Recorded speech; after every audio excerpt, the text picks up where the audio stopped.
Bonjour Josimar. Bonjour Fanny, comment ça va? Ça va bien et toi? Écoute, ça va très bien, impec. Alors là, pour donner peut-être un peu de contexte, parce que on fait cette conversation vraiment dans un spot splendide. On est au Cap-Vert. Est-ce que juste tu peux me décrire l'endroit dans lequel on se trouve? Ok, voilà, c'est facile. Donc voilà, là on est au Cap-Vert. Précisément, on est sur l'île de Saint-Ouen. On est tout à fait sur la pointe l'ouest de l'île, dans un coin qui s'appelle Monte-Trigo, qui est bien un petit village de pêcheurs, quoi. Ça se trouve à peu près une 50 kilomètres du sud de Porto-Novo sur l'île de Saint-Ouen. Il y a une vibe particulière, je trouve, là où on est, parce qu'on est en coucher de soleil. On vient de passer une journée incroyable avec des pêcheurs et des personnes du village. Et je pense, pour donner un peu de contexte quand même, il faut que je précise qu'on s'est rencontrés qu'il y a 8 jours. Oui, c'est ça. Il y a exactement 8 jours, dans le cadre d'un voyage auquel je participe, un voyage éco-solidaire au Cap-Vert. Et c'est vraiment comme ça. C'était pas prévu que je fasse ton interview. J'avais juste amené mon matériel de podcast en me disant peut-être qu'il y aura un homme que je vais rencontrer au Cap-Vert et qui acceptera de participer à ce podcast et à ce projet. Est-ce que tu peux te présenter en répondant à la question qui est Josimar, et sans forcément dire ce que tu fais, mais plutôt qui tu es? Ok, sans problème. Je pense que ça c'est une bonne question, quoi. Et je pense que Josimar, c'est voilà un Capverdien qui a plein de rêves, assez ambitieux, on va dire, qui aime bien travailler. Et je pense que il est plutôt une très belle personne à l'intérieur de soi-même, en fait. Une personne assez en fait spontanée, assez rigolote.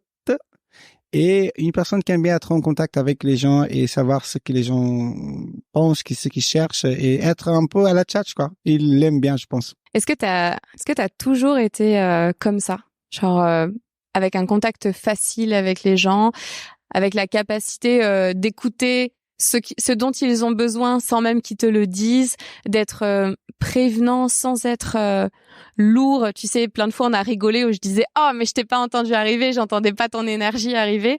Est-ce que ça a toujours été comme ça, ou est-ce que c'est au fur et à mesure des années que tu as révélé cette partie-là de toi-même? Il était comment ce petit Josimar, en fait, avant l'adolescence? Oh là là, encore une bonne question. Voilà, je pense que dans moi, je pense que j'étais toujours un peu comme ça. Mais je pense que quand j'étais peut-être au lycée, j'étais un peu plus introverti, quoi. J'étais un peu plus sur moi et à l'intérieur de moi. Et voilà, mais j'étais toujours une personne assez sympathique. Mais je pense qu'au fil des années, en sachant que moi, je suis une personne qui aime bien me chercher, j'aime bien me poser des questions. Et des fois, il y a une question qui me vient à chaque fois à l'esprit, en me disant que qui je suis et quel est bien mon chemin ici, quoi. Donc du coup, je pense que à travers cette petite question qui me vient à chaque fois, je pense que au fil des années, je me suis plus ouvert au monde. Et là où j'ai remarqué que ça me faisait du bien d'écouter les gens et parler avec eux, si jamais j'ai un conseil, leur donner un petit conseil et surtout leur faire un petit sourire. Je pense que on donne pas mal quand on est à l'écoute, mais quand on fait un petit sourire, des fois c'est ça que les gens cherchent, c'est ça que les gens aiment, et c'est assez apaisant et c'est bien, ça me plaît. J'adore. Dans ton introduction, t'as parlé de l'importance du travail et de la réalisation de tes rêves dans ta vie. Est-ce que quand tu étais plus jeune, c'était déjà le cas? Est-ce que c'était quelque chose qui était important pour toi, l'ambition et le travail? Et si oui, qu'est-ce qui a nourri, en fait, cette ambition, en fait? Qu'est-ce qui a développé le fait que c'est important pour toi de trouver ta place, trouver ta voie, mais aussi de réaliser tes rêves et de te réaliser d'une manière générale? Voilà, là, encore une bonne question. Voilà, je pense que à partir de une fois que j'ai fini mon bac, en fait, je pense que quand j'étais au lycée, je pense que j'étais un bon élève, quoique je regrette même de pas avoir été encore un peu mieux, quoi. Mais ça va, je pense que je suis assez content de mon parcours une fois que j'ai quitté le lycée. Euh, je C'est plutôt une fois que j'ai quitté le lycée que j'ai vu l'importance pour moi et aussi bien pour mon soin à la famille, tout ça, pour ma famille surtout, de être une personne plus concentrée, avoir des objectifs, vouloir être quelqu'un et vouloir arriver sur un état d'esprit, aussi bien un état financier qui me permettrait de m'aider moi-même, mais surtout aider les gens avec qui je m'entends bien, ma famille surtout. Et je pense que l'idée de toujours être et faire un peu plus de mon mieux, ça revient toujours à ma famille. Ici, au Cap-Vert, on a toujours cette culture, cette mentalité de quand on fait quelque chose, il faut pas penser qu'à nous, quoi. Il faut espérer que la famille elle aura un petit bout de chaque chose que tu vas acquérir dans le monde, dans ta vie. Et je pense que voilà, c'est le fait d'être une personne ambitieuse.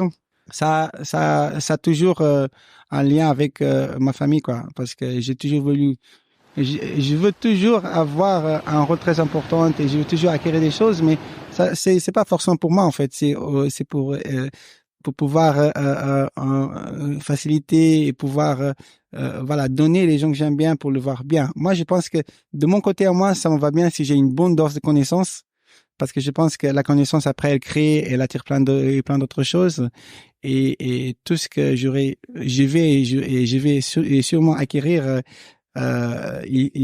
pendant ma vie, quoi. Je pense que ça va être pas mal à déléguer, ça va être pas mal à aider les gens que j'aime bien et les gens qui le méritent et les gens qui en ont besoin aussi, quoi. Et du coup, à travers tout ça, c'est quoi ta vision genre tout est possible et il n'y a pas, tu sais, les freins qu'on peut avoir, soit gouvernementaux, soit financiers, soit de réseau, soit ce que tu veux. Il n'y a aucun frein dans ta vie. Pour toi, c'est quoi ce que tu aimerais voir naître dans les prochaines années? On va rester vague en termes d'années parce que ça va être très rapide, comme ça peut prendre un peu plus de temps. Ce serait quoi ta vision idéale de ta vie? Tu te vois où, quand, comment, entouré de qui? C'est quoi ton rêve en fait? Donc, moi, je pense que vraiment l'un de mes rêves principaux, c'est je voudrais bien être de plus en plus ma personne, quoi. Je voudrais bien être de plus en plus moi, Josimar, parce que je pense que ça c'est un truc qui me plaît vraiment, et je trouve que j'ai vu un peu pour ça aussi. J'ai vu pour m'en faire découvrir, pour me mettre des challenges et pour me connaître de plus en plus, en faisant en sorte que je fasse toujours un mieux Josimar aujourd'hui que par rapport à ce que j'étais hier, quoi. Ouais. Après, au niveau projet, mon Dieu, Dieu, il sait que je suis un peu blindé là-dessus, quoi. J'ai plein de projets dans la tête et je voudrais bien faire un peu la différence, en fait. Je trouve que je pense différemment, j'agis différemment, je parle différemment et je voudrais, j'ai un rôle. Je me trouve une personne assez intéressante en fait, et je suis sûr que j'ai en fait un rôle là où je vais, j'ai un rôle dans mon pays, dans en fait ma société, sur mon île et tout ça. Mais je voudrais encore faire davantage. C'est là où ça rentre mon côté un peu ambitieux, et je suis dans le tourisme, quoi. Donc je voudrais bien avoir des investissements qui sont liés au tourisme, quoi. Voilà. Pourquoi pas un petit hôtel pour employer les gens, tu vois? Et parce que j'aime bien accueillir, j'aime bien montrer mon pays, tout ça. Et après, tout c'est un peu lié, quoi. Et je voudrais être la personne qui va être là à chaque fois qu'il y aura d'autres gens qui seront besoin pour que je puisse les aider avec tout ce que j'aurai acquérir d'ici jusqu'à un jour. J'adore ça parce qu'à chaque fois, il y a tout le temps la notion de, tu sais, tu parlais tout à l'heure de déléguer, là tu parlais d'employer des personnes. Ça se voit que dans tes projets, c'est pas juste toi en fait. C'est toi et avec d'autres personnes, comme si tu avais vraiment intégré que de toute façon, seul, on n'accomplit rien seul. Et que c'est pas sa satisfaction personnelle qui nourrit le plus l'âme et qui l'on est. Et du coup, en ce sens, est-ce que ça vient de ta famille et peut-être d'une personne en particulier d'avoir justement cette importance du partage, ou est-ce que tu dirais que c'est plus culturel? Parce que je suis sûre que je parle à un autre Cap-Verdien, il a pas autant, tu sais, la vision, l'importance de redonner au-delà de juste ta famille proche, ascendante ou descendante. Toi, j'ai l'impression que c'est plus large. C'est aussi sur les côtés, etc. Est-ce que tu sais d'où ça vient? Est-ce que ça vient d'un manque ou est-ce que ça vient de valeurs qui t'ont été inculquées plus jeune? Donc voilà, heureusement, ça vient pas d'un manque. parce que moi je viens d'une famille assez simple, mais tout ce qui est le nécessaire, je pense que j'ai eu davantage et j'ai eu aussi des bonnes valeurs en fait. Moi à chaque fois j'ai l'habitude de dire que malheureusement mes parents ils n'avaient pas des moyens pour que j'aille faire des études supérieures, mais ils m'ont donné des bonnes valeurs et ils m'ont donné du courage et la pêche pour que je le fasse tout seul quoi. Moi je suis autodidacte comme étudiant quoi. Et j'ai appris tous les jours, j'ai étudié tous les jours. Et je pense que voilà, ça vient des valeurs. Mais après, il faut dire que culturellement aussi, je pense que les gens au Cap-Vert, ils sont plutôt ils sont plutôt dans le sens de donner plus que de en fait recevoir quoi. Mais après voilà, ça vient de la famille. Ça vient de ma mère, je pense. Ma mère, c'est une personne qui m'inspire pas mal, quoi. Je pense qu'à chaque fois que je suis un peu j'ai des idées qui me fait traversent dans la tête comme ça dans tous les sens. Je pense à ma mère et après ça s'arrange. Mais ça vient de moi aussi, en fait. J'ai l'habitude de me dire que j'aime bien sentir ce que je sens, en fait. Et j'ai en fait remercié à Dieu et à la nature de faire en sorte que je sens et je pense que je sens ce que je sens et je pense que ce que je pense parce que je me trouve une personne qui je me trouve une personne intéressante, quoi. Ta maman, elle a un rôle important dans ta vie. C'est ce que j'ai pu percevoir au cours de nos discussions et nos discussions en off. L'idée dans ce podcast, c'est pas de ramener des choses extérieures à la discussion, donc on en parle uniquement si ça vient. Mais il y a une question qui m'est venue, c'est et parce que ça m'intéresse, tu sais, de faire aussi le parallèle avec des personnes qui vivent en France, etc. Et juste pour recontextualiser que l'humain, finalement, pour moi, hein, n'a pas de couleur, n'a pas d'âge, n'a pas de frontières.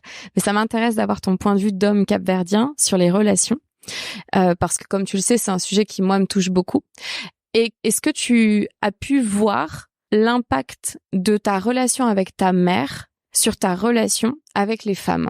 Ça, c'est pas une question qui est facile, mais c'est une question qui, à mon sens, peut permettre de prendre de la hauteur et voir ce que l'on reproduit dans des schémas relationnels, mais aussi ce que l'on cherche à obtenir et qu'on n'a pas forcément reçu de sa maman ou moi, si je devais partager, de mon père, tu vois. Donc voilà, encore une bonne question. Désolée. Ouais, je pense qu'il y a plein de bonnes questions autour, quoi. Et voilà, écoute, moi, ça c'est une phrase que des fois j'ai des mêmes à mes potes. Je pense que tous les hommes devraient traiter ou en fait côtoyer les femmes de la même façon dont il souhaiterait qu'un homme traite leur propre maman, quoi. Tu vois? Et du coup, et je pense que c'est pas mauvais d'avoir un côté féminin chez soi, en fait. Surtout quand t'es un homme. Je pense que j'ai un côté fort féminin chez moi et je suis très fier de le dire et d'en fait de l'avoir. Et c'est bien d'être sensible, en fait. C'est plutôt bien de sentir les choses et de respecter le proche. Et là, vu qu'on parle de, en fait, relation vers homme-femme, c'est aussi bien important de respecter la femme. Et voilà, je pense que le fait que ma mère soit une personne assez importante de ma vie, qu'elle m'a passé des valeurs, tout ça. Moi, j'ai l'habitude de dire que ma mère, c'est ma meilleure pote. Vraiment, on est assez ouvert et tout ça. Ça m'a permis d'être plus à l'écoute des femmes, quoi. Et donc, du coup, ça m'a rendu une certaine en fait sensibilité que j'aime bien chez moi. Et tout ça, ça me permet d'être très bien entre les gens, aussi bien entre les femmes, et de pas forcément sentir que il faut vraiment que je fasse la cour, par exemple. Il faut que non. Je pense on peut très bien se côtoyer en tant qu'amis et tout va se passer bien. Et je trouve même que des fois, quand on se côtoie en tant qu'ami avec une femme, on gagne même plus que quand on pense qu'à chaque fois il faut compter florette, quoi. Ah, mais c'est clair. Puis ça, c'est aussi une notion, je sais qu'on partage cette notion d'amour, où au final, la vie faisant en sorte que les choses se positionnent de manière naturelle dans notre vie, si on laisse le temps à une relation homme-femme, pour parler vraiment des relations homme-femme, donc si on laisse le temps faire bien les choses, naturellement, je pense que une amitié peut rester une amitié. J'ai juste l'impression que les êtres humains veulent un peu accélérer le process, contrôler la forme que la relation doit prendre, et que parfois ça dessert, tu vois. Alors que je suis sûre que autour de toi, il y a peut-être des personnes qui pouvaient se dire oh mais elle, c'est sûr, tu pourrais être avec elle par exemple, alors que toi tu disais bah non, elle m'apporte bien plus en tant qu'amie. Et vraiment ce truc de d'avoir confiance que la vie nous positionne dans nos relations exactement au bon endroit et au bon moment, et que en fait ces relations puissent nous apporter le meilleur de la relation, pas ce qu'on voudrait forcément. Je sais pas si tu as eu des exemples comme ça, ou peut-être tu as voulu quelque chose avec quelqu'un et en fait la vie t'a dit toi tu veux gauche, je te donne droite, parce que c'est ça qui était important, en fait c'est ça qui est important pour toi. Est-ce que tu as déjà eu ça toi dans tes expériences? Et justement, j'ai parlé avec une amie à moi que à chaque fois, par exemple, qu'il se sépare d'un copain, il pense que il faut pas qu'ils soient amis, quoi. Il pense que voilà, c'est fini, c'est fini. Si en fait jamais on peut pas avoir une relation de couple et on pourra pas avoir une relation d'amitié. Sauf que après, des fois en fait, tu te dis, t'as vécu avec cette personne pendant 1 an ou 1 mois, 4 mois, 5 ans ou 10 ans par exemple, et après du jour au lendemain, parce que voilà, tu t'es rendu compte que malheureusement tu aimes plus la personne en tant qu'homme, quoi. Et ça va pas dire que la personne elle peut plus être ton amie en fait. C'est là où je pense que des fois on se trompe, parce que après il faudrait avoir un moment pour équilibrer ses pensées, tout ça, mais je pense que c'est pas évident et c'est vraiment un peu bête en fait pas forcément côtoyer une personne avec qui tu as été 10 ans, parce que là vous êtes plus en tant que couple, et là si vous êtes plus en tant que couple, voilà, c'est pas évident d'être amis. Je pense que non, c'est là où il faut vraiment avoir son temps, oui, laisser le temps, laisser les gens respirer, tout ça, mais après il faut chercher la personne, il faut essayer de avoir cette personne dans ta vie, parce que elle a fait partie de ta vie quelque part. Elle t'a apporté des choses quelque part, en fait. Elle a été une fois ton amie, ou ta femme, ou voilà, ton confidente et tout ça. Donc, du coup, c'est un peu pas intelligent. C'est vraiment pas en fait intelligent en fait se dire que, voilà, elle est plus ma copine ou mon copain. Et là, du coup, là, maintenant, on va arrêter là. Non, non. Je pense que, la relation entre un homme et une femme peut être aussi une belle relation d'amitié qui va durer très longtemps.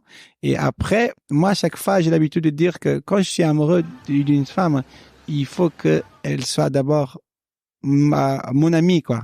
Et des fois, c'est un peu marrant, parce que des fois, les femmes, elles comprennent pas. Elles veulent, et des fois, moi, ça m'est déjà arrivé, quoi, de lui dire, tu es vraiment une bonne amie à moi. Mais des fois, elles comprennent pas, parce qu'elles pensent que, tu es en train de éloigner le fait qu'elle soit ta copine ou elle soit ta femme, et tu mets en avant le fait qu'elle elle est en fait ton amie normale. Je trouve que on peut être en colère avec sa femme pendant 1 semaine, 2 semaines, un mois, mais on ne peut pas être en colère avec l'ami qui est bien sa femme pendant un jour, quoi. Tu vois? Et donc, du coup, tout commence par l'amitié. Il faut avoir vraiment une bonne amitié. Et quand ta femme, elle est d'abord ton amie, tu as une grande chance à ce que tu t'entends très bien avec elle et que tu fasses des belles choses, parce que l'amitié, c'est la base de tout. Ça vient le respect, parce que tu l'aimes, quoi, en tant qu'ami. Et voilà. C'est hyper beau ce que tu viens de dire. Vraiment, ça me touche, parce que je trouve aussi que le socle d'une relation solide, c'est avant tout, on va dire amitié, mais en fait, c'est de l'amour entre deux personnes. Et comme au début de notre conversation, tu parlais vraiment de l'importance pour toi d'être Josimar, d'être cette personne, et du coup de la valoriser et de te valoriser en tant que personne, bah forcément, je pense que c'est normal que de sa compagne ou de son partenaire, on ait envie d'être aimé pour qui l'on est avant tout. Et du coup, c'est ça aussi le socle, j'ai l'impression en tout cas, le socle d'une relation saine et équilibrée. Quand ça tangue, en plus c'est drôle de voir la mère qui arrête pas de charrier là, mais quand ça tangue, vraiment de se raccrocher à qu'est-ce que j'aime chez cette personne, pourquoi je l'aime aussi, et c'est quoi les bases. Et est-ce que toi ça t'aide pour revenir, je sais pas, on a tous nos up and down, et est-ce que ça t'aide de revenir au pourquoi tu choisis la personne, pourquoi est-ce que tu es amoureux de cette personne? Est-ce que ça t'aide, ou est-ce que c'est autre chose qui t'aide quand parfois émotionnellement c'est moins facile dans la vie?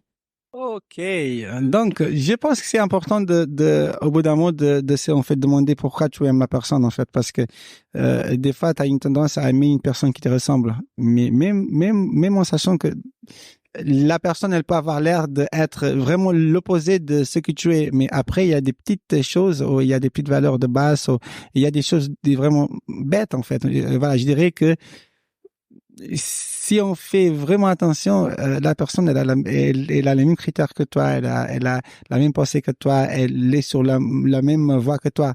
Il faut juste que, je pense qu'il faut, oui, il faut en fait se poser la question, mais il faut être aussi naturel. Il faut laisser travailler la nature. Il faut laisser travailler la nature en fait. Il faut sentir, il faut observer, il faut écouter, il faut.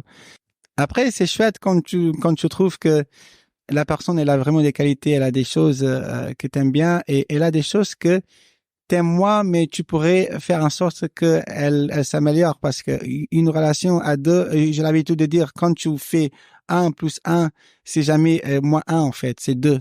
Donc du coup, il faut que ça s'ajoute des choses. Tu sais, quand tu rentres en couple, c'est vrai que ça te fait un petit collapse quoi. C'est deux personnes différentes, deux idées différentes à la fois, deux chemins différents et tout ça. Et là, tu es en train de faire en sorte à ce que au moins pendant une période de ta vie, vos chemins vont être ensemble, quoi, tu vois. Et ça, c'est important qu'il y ait des choses quand même communes, quoi. Voilà. C'est ça qui fait avancer, mais ça ne veut pas dire que des fois, s'il y a beaucoup de choses qui ne se ressemblent pas, ça ne veut pas dire que ça va pas aider. Écoute, moi, j'aime bien le rock, et toi, t'aimes bien le rap, par exemple. Tu m'apprends du rap et moi, je t'apprendrai du rock. Et comme ça, on aura tous les deux des bons, un peu la connaissance et ça va faire ce que je viens de dire tout à l'heure. Un plus un, ça fait deux. C'est hyper juste. Et tu vois, tu reparles de la connaissance. C'est important pour toi, la connaissance. Et ça t'apporte quoi, la connaissance dans ta vie en général? C'est apprendre et connaître des choses. Ça t'apporte quoi? Je pense que ça, c'est la meilleure question. Et là, c'est la meilleure question qu'ils m'ont posée depuis que je me sens Josimar, en fait. Et en plus, moi, à chaque fois, ils me posent des questions parce que mon travail, c'est répondre aux questions. La connaissance, c'est la clé pour tout, en fait. La connaissance, c'est un atout. La connaissance, c'est être humble. La connaissance, c'est être à l'écoute. Et la connaissance, c'est vouloir, c'est être ambitieux, c'est vouloir faire bouger les choses, quoi. C'est un atout, quoi. Moi, j'aime bien la connaissance. C'est bête d'être bête, en fait. Et du coup, je pense que si j'avais eu l'intérêt de me cultiver ou d'apprendre des choses, voilà, je serais jamais arrivé là. Je suis sûr que j'ai encore un long chemin à faire, mais ça m'inquiète pas parce que je veux bien apprendre des choses en vivant, quoi. Chaque jour, je vais être mieux que la veille. Et du coup, voilà. Et la connaissance, c'est la clé pour tout, en fait. Prenons les choses, c'est bien d'apprendre les choses. La connaissance au niveau intellectuel, aussi bien la connaissance au niveau une personne, connaître la personne, connaître soi-même en fait. Parce qu'à chaque fois, il y a un truc qu'il faut pas oublier en fait quand on parle de connaissance, c'est que des fois on a vraiment la tendance et on veut bien connaître les gens, mais on oublie que nous on fait partie des gens qu'il faut connaître en fait. Il faut connaître soi-même en fait. Et on compte aussi parce qu'on fait partie des gens. On est une personne. Des fois, on est dans. Il faut connaître. Il faut que je fiche la personne. Il faut. Non, mais d'abord, je pense que on peut avoir une bonne connaissance du monde si on commence à avoir une bonne connaissance de soi-même. On comprend comment on marche, comment on voit les choses, comment on sent les choses. Je pense que ça démarre bien comme ça. Je te rejoins parce que pour moi, la connaissance, c'est une forme de pouvoir. Et tu vois, je me suis toujours dit ça parce que moi, je suis en quête de vérité, tu vois, tout le temps dans ma vie. J'ai pas pour prétention ou ambition de détenir une vérité universelle parce que pour moi, elle n'existe pas. On détient tous sa propre vérité. Mais ce que j'aime, c'est qu'on me donne en fait la possibilité de faire de bons choix. Et tu ne fais de bons choix que basés sur l'information dont tu disposes. D'ailleurs, c'est pas pour rien. Souvent, le peuple dispose de beaucoup moins d'informations que les strates au-dessus, beaucoup moins d'informations que les strates encore au-dessus et que les lobbies, que ce que tu veux. Et pour moi, vraiment, la connaissance, c'est ça. C'est le pouvoir de faire les bons choix basée sur une information connue. Mais si t'as pas cette connaissance-là, bah dans tous tes domaines de vie, en termes d'études, si tu sais pas que pour devenir tel métier, il faut que tu fasses telle étude, tu vas te foirer. Mais si tu ne sais pas que pour rejoindre tel métier, tu peux prendre la voie A, B, C, D, alors c'est ok, t'as beaucoup moins de pression. Si tu n'as pas la bonne connaissance de toi, tu vas pas choisir le bon partenaire. Et ça revient toujours, la connaissance, pour moi, c'est le pouvoir, tu vois. Enfin, dans ma définition, c'est le pouvoir, mais pas le pouvoir sur les autres, c'est le pouvoir personnel. C'est le pouvoir de se guider par rapport à ce qu'on intègre, qui viendrait de l'extérieur, par exemple, qu'on intègre à l'intérieur et qui nous permet d'avoir un éclairage sur nous, sur ce que l'on veut dans sa vie, en fait, d'une manière générale. Je crois que c'est très puissant. Voilà, c'est la puissance, le pouvoir. Moi, je l'associe à ça. Je sais pas si ça résonne pour toi, mais... Mais écoute, je suis 100% d'accord avec toi. La connaissance, c'est vraiment, tu le vois pas, mais tu le sens. La connaissance, en fait, des fois, si t'as une certaine connaissance et voilà, tu te fais aborder par une personne et la personne, soi-disant, elle te prend pour supérieur, mais toi, si tu sais comment faire, si tu sais comment dire, des fois, tu travailles la personne même à l'intérieur de en fait, toi-même et t'arrives à analyser la personne en disant, voilà, cette personne-là, elle vient chez moi en me disant tout ça, mais moi, j'ai ma connaissance en moi, donc j'ai été chercher, j'ai fait des recherches, quoi, j'essaie. Donc du coup, quand t'as la connaissance des choses dans la vie, tu te fais moins avoir, en fait. Et tu te fais moins avoir et tu en fait priorises les choses qui doivent être en fait qui doivent être en fait priorisées et tu regardes moins les choses qui sont un peu futiles, quoi, les choses qui sont pas importantes, les choses qui sont pas nécessaires, parce que la connaissance te permet de valoriser vraiment les choses qui doivent être et qui méritent d'être valorisées. Moi, j'adore la connaissance. Il y a une phrase en anglais qui dit education is the key. Donc l'éducation est la clé, mais c'est vrai, quand tu as la connaissance, il y a en fait plusieurs portes que tu peux ouvrir avec cette clé, quoi, tu vois. C'est cool, j'adore, c'est un kiff. Et comment est-ce que tu trouves, toi, ton équilibre, justement, avec, d'une part, toutes ces connaissances qui peuvent arriver à toi et puis la connaissance de toi-même, d'autre part, tes ambitions, tes projets, etc. Comment est-ce que toi, tu arrives à trouver ce point d'équilibre pour ne pas te perdre non plus que dans ta tête, hein, tu vois? C'est ça, parce que ça pourrait être au détriment de ton cœur. Fanny, comment est-ce que je peux te répondre à cette question-là? Écoute, des fois, à force d'apprendre les choses et à force d'être, tu sais, des fois, t'es sur une voie et t'essaies d'apprendre le maximum des choses, t'essaies d'avancer le maximum, mais après, je pense qu'au bout d'un moment, il faut quand même que ça ait un équilibre, quoi. Par exemple, moi, je trouve que je me suis, en fait, privé pas mal, beaucoup de ma vie privée parce que je voulais apprendre ça, je voulais faire ça, je voulais être ça. Et tout ça, ça encombre quelque part la connaissance, en fait. Et donc, du coup, on dit à chaque fois que si tu veux être une personne que tu n'es pas, il faudrait commencer à faire des trucs que tu as jamais fait, tu vois. Et donc, c'est vrai qu'au bout d'un moment, il faut en fait apprendre, il faut apprendre, mais après, c'est la même connaissance que tu auras acquis qui va te faire le déclic, qui va te dire, attention, là, maintenant, il faut que ça soit un peu équilibré parce que tu sais, la tête, elle va bien tout ça, mais il faut un peu regarder autour, il faut un peu regarder dans toi, parce que tu as la connaissance intellectuelle et moi, je veux bien croire qu'on a aussi la connaissance spirituelle, la connaissance chez soi. Et je pense que l'homme et la tête se nourrissent, oui, des connaissances, mais je pense qu'il faut se nourrir l'âme aussi d'autres choses, quoi. Il faut que ça soit un équilibre. Il faut faire en sorte à ce que la connaissance intellectuelle profite aussi de la connaissance corporelle et spirituelle, je trouve. Comment je trouve cet équilibre? Je pense que là, en ce moment, je suis sur une période de ma vie que j'aime bien, en fait. Je pense que c'est justement là. Et je pense que j'ai eu toujours un équilibre et j'ai toujours voulu avoir l'équilibre. Mais je pense que là, maintenant, pas seulement je veux l'avoir, comme j'arrive à l'avoir, en fait. Je pense que là, je suis sur une période de ma vie. Je pense que je suis même un peu sensible parce qu'il y a beaucoup de choses qui m'arrivent dans tous les sens. Et, faut respirer, il faut méditer. Il faut se poser des questions Mais je trouve que j'arrive à avoir cet équilibre. Voilà. Je me pose des questions. Moi, je suis une personne qui fait beaucoup de monologues, en fait. Des fois, je marche et je me pose des questions, je me donne des conseils. Et tout ça, ça fait baisser un peu la tension qui est sur la tête vers le corps, je pense. Ouais. Est-ce que tu penses que de développer ton niveau de connaissance, c'était pour toi aussi une façon de contrôler davantage ta sensibilité? Tu vois, le plus tu as la connaissance avec la tête, le plus tu peux contrôler ce qui t'arrive et le moins ce sont tes émotions et ton cœur qui prend le pas sur ta vie. Écoute, je pense que a priori, on pense tous que c'est ça, c'est le fait, quoi. Je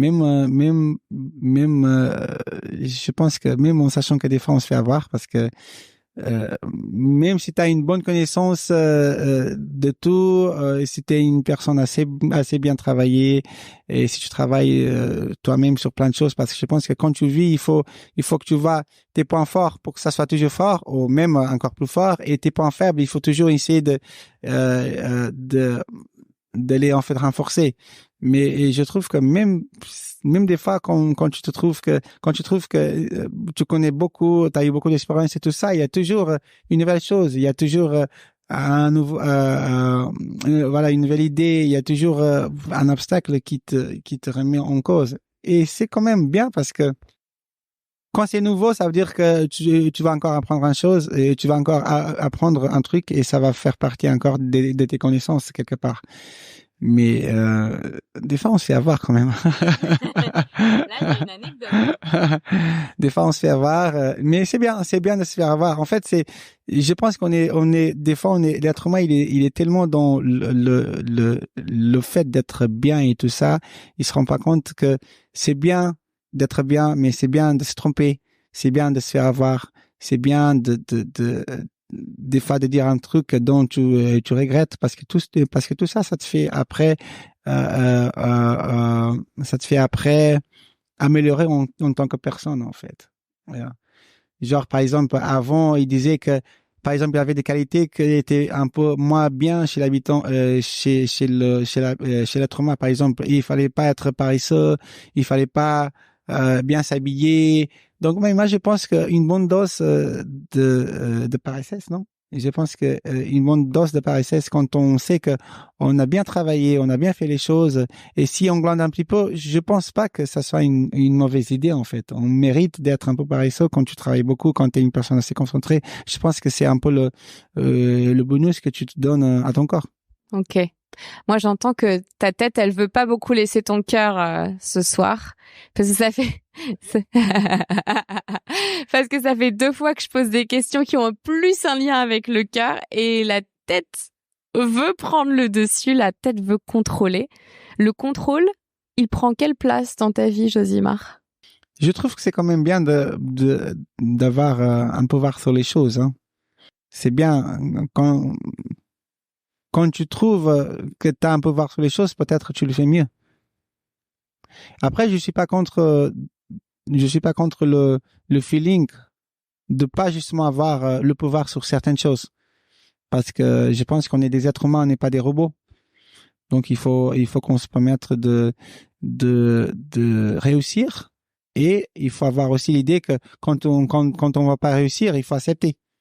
Donc, pour cela, je pense que mais c'est quand même bien d'avoir un contrôle. Mais le contrôle, c'est peut-être vouloir bien faire. Mais après, si sur le coup, à la fin, tu te rends compte que t'as pas forcément bien fait, ou t'as pas fait les choses que tu souhaiterais bien faire du départ, il faut accepter. Il faut accepter. Et après, se laisser faire, c'est bien de se laisser faire, de se laisser prendre, de se laisser guider, de se laisser être conseillé, c'est bien. C'est pas à chaque fois qu'il faut se dire, hein, j'ai la force de la parole et j'ai sais tout, je vais t'apprendre ça, je vais t'apprendre aussi, parce que je pense qu'on a tous notre vérité et il faut accepter l'un l'autre, quoi. Il faut se dire que moi, si je t'apporte ma vérité dont je trouve sympa, je voudrais bien accepter à ce que tu m'apportes la tienne, comme ça, à la fois, ça va être, on en aura plus de pouvoir, quoi. Oui, si, c'est magnifique, merci. Je vais juste te demander si c'est OK pour toi, de prendre une grande inspiration et une grande expiration. Et juste sentir, et peut-être que tu peux même mettre tes deux mains sur ta poitrine, mais juste sentir ton cœur, en fait. Et prendre juste un petit temps, tu respires, t'inspires, t'expires. En sentant cette partie de ton être, cette partie qui a sa place dans ta vie et t'en fais la preuve, je pense, chaque jour. Et juste de lui demander à ce cœur, qu'est-ce qu'il aimerait partager là, ici et maintenant? Quelque chose qui sortirait de ton cœur et que tu penses serait important à partager. Peu importe s'il y a un rapport avec ce qu'on a déjà dit ensemble ou pas.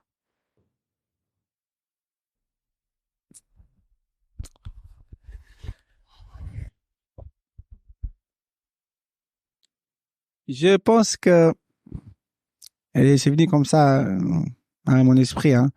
Je pense que je voudrais bien, moi, en fait, réaliser en tant qu'être humain, quoi. Ça, c'est un truc que je pense qui me plairait vraiment beaucoup, d'être bien dans ma peau. Et une fois que je suis bien dans ma peau, je pense que je serai bien avec tout le monde. Voilà. Me réaliser en tant qu'être humain. Et ça veut dire plein de choses, en fait. Ouais. Ça veut dire plein de choses, mais ça veut surtout dire plein de belles choses. Merci beaucoup à toi pour cette spontanéité et cette ouverture de cœur. Moi, ça me touche énormément. C'est drôle parce qu'à ce moment-là, la musique change complètement de registre. Ça sent que c'est la fin de notre conversation. C'est rigolo. Il y a une question que je pose toujours à mes invités, qui est la dernière question. C'est comment tu te sens, comment c'est à l'intérieur de toi, dans ton corps, dans ton cœur, dans ton être, dans ta tête, après cette conversation qu'on a eue tous les deux. Je me sens bien, en fait. Il y a eu des questions qui m'ont un peu posé une doute. Et je me sens bien et je trouve que c'est bien d'avoir des conversations sur soi-même, en fait. C'est bien de s'asseoir en groupe et s'exprimer, quoi. Et se demander des questions et parler. C'est bien de parler, en fait. Qui parle apprend davantage, en fait. Parce que en parlant, en fait, tu te rends compte que tu es en train d'apprendre toi-même des choses. C'est comme on dit quand tu enseignes un sujet, en fait, première personne que tu apprends, c'est toi-même. Et c'est pas faux, en fait. Ouais. Donc, merci à toi pour cette conversation. C'était vraiment nickel. Et j'attendais pas que ça allait être comme ça. Je savais pas les questions. Donc, je me suis dit, voilà, mais c'était sympathique. Bien aimé. Merci à toi aussi pour ta présence et ton énergie. Merci. Est-ce qu'il y a un truc que tu aurais envie de dire? D'ailleurs, je suis en train de penser à ça, là, ça me vient spontanément, mais est-ce qu'il y a quelque chose que tu aimerais dire dans ta langue natale, en fait? Un truc que tu aimerais partager dans ta langue natale pour peut-être les Capverdiens qui nous écouteraient et qui viendrait de ton cœur, tu vois, que tu sens qu'il faut que tu le partages avec tes mots de ta langue maternelle plus que en français qui n'est pas ta langue maternelle. Oui, si. Donc, lá já foi para crioulo? Não, é simples. A mim não estava a gostar simplesmente de dizer tudo pessoas agora que tu vi-me de falar crioulo que depois tentar ao máximo ser cis pessoa. Isto tentar ao máximo ser cis pessoa porque quando diz cis pessoa, isto tem aquela originalidade de ser cis pessoa e ninguém te pode passar nem para frente nem para trás porque já és, vou-te entender? Então, sejamos nós mesmos e não seguir nossa intuição, não seguir nosso sonho, não seguir nossa ideia e principalmente não tentar cada vez ser uma pessoa melhor. Yeah. Merci beaucoup, Josimar. Je te souhaite vraiment le meilleur pour tous tes projets et beaucoup d'amour et de lumière sur toi et ta famille. Merci à toi aussi, je te souhaite le même et vraiment ça a été une belle rencontre. Écoute, je pense que rien n'est par hasard et ça m'a bien plu ta présence ici lors cette semaine de découverte. Merci.